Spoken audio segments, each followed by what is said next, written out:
So this video will show how you can take your masked image and save it, and then you can use it as a embedded smart object in your new posters.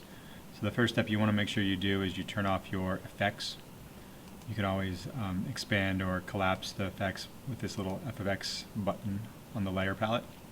So you can turn off either the stroke or all the effects. And then you can turn the eyeball off of the background layer. So if you do see this checkerboard, it means it's transparent. So once that's done, you can just save it. You can close it, you don't really need it anymore. And then you can go to File, New. And according to the rubric, you want to make sure that your width is 1920 pixels, not inches. That would be like hundreds of feet. And you want your height to be 1080. So all of these are going to be wider than they all are tall, so landscape mode. And then make sure your resolution is 72 pixels per inch. You could do 300, but that would be a larger file, so make sure you stick to these three numbers.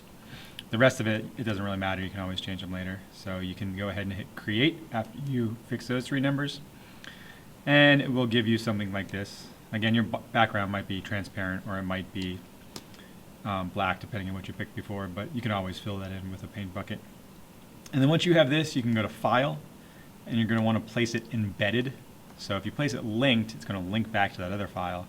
So if you delete that or change that or don't send it to me, then I won't be able to see that. So make sure you embed it, and that will save a copy of this picture inside here. So you can go find your PSD file that you just saved,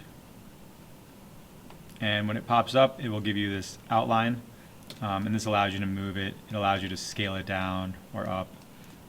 And then when you hit the check marks, it will accept those changes.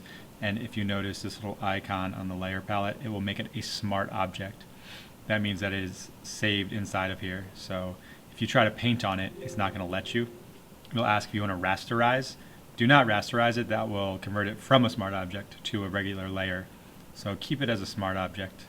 If you do need to change something about it, you can always double click on the thumbnail, and it will open up a new tab with that embedded PSD file with your lizard, and you can see your stroke and your mask and everything. So if you accidentally left the stroke on, you just go in here and turn it off, and then you hit save, and when you go back, it will update here.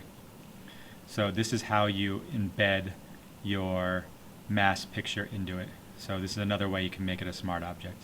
If it's not a smart object, there's a lot of different ways that you can do it. Right-clicking and saying convert to smart object, or when we look at filters, you'll see that you can convert it for smart filters, which just makes it a smart object. So next we will look at some of the other features that you'll have to do for this.